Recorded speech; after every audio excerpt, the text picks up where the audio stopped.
আসসালামু আলাইকুম রহমতুল্লাহ। আলহামদুলিল্লাহ, সমস্ত প্রশংসা আল্লাহ তাআলার জন্য, যিনি আমাকে এবং আপনাদেরকে জীবিত অবস্থায় ঘুম থেকে উঠাইছেন। আল্লাহ তাআলার দরবারে শুকরিয়া আদায় করি। আলহামদুলিল্লাহ, শুকরিয়া আদায় করি আরও যে মহান রব্বুল আলামিন আমাদেরকে ফজরের নামাজ পড়ার জন্য তৌফিক দান করেছেন। যেনারা এখনও ঘুমিয়ে আছেন, অতি তাড়াতাড়ি উঠে ফজরের নামাজ আদায় করে নেন।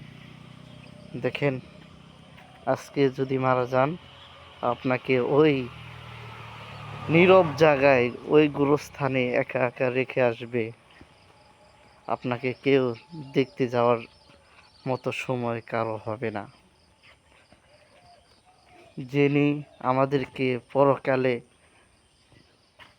আমাদেরকে জান্নাত দিবেন, ওই মহান রব্বুল আলামিনের অনুসরণ করতে হবে। আর এই অনুসরণ করাটা আমাদেরই লাভ। পৃথিবীতে যদি কেউ আল্লাহ তাআলাকে আল্লাহ বলে যদি না ডাকে, আল্লাহ তাআলার কোনো কিছু হবে না। কিন্তু আমরা যদি না ডাকি, আমাদের কিন্তু সমস্যা হবে।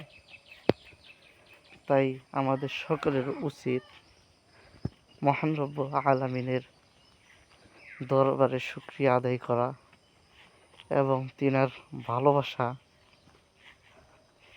আমাদের সহিত থাকা। দেখেন, রাস্তার পাশে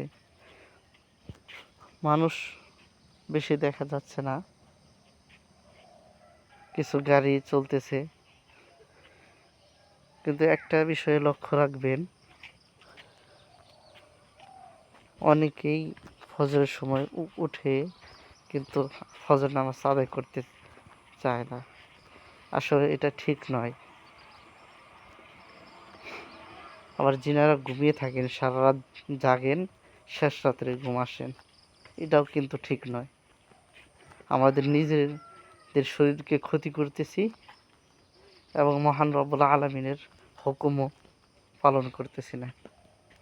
তাহলে আমাদের করণীয়, বর্জনীয়, রাতের শুরুর ভাগে এশার নামাজ পড়ে শোয়া, এর মাঝে যদি কোনো খানাপিনা করতে হয় খানাপিনা করে ঘুমানো, শেষ রাত্রে জাগ্রত হয়ে আমাদের তাহাজ্জুদ যদি সমর্থ থাকে তাহাজ্জুদ পড়া, আর না হয় ফজরের নামাজ জামাতের সহকারে নিজ মহল্লায় আদায় করা।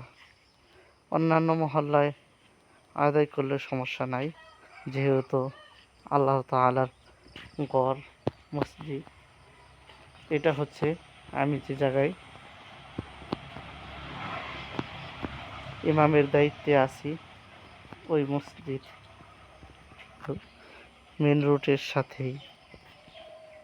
আমার জন্য সবাই দোয়া করবেন। আসসালামু আলাইকুম রহমতুল্লাহ।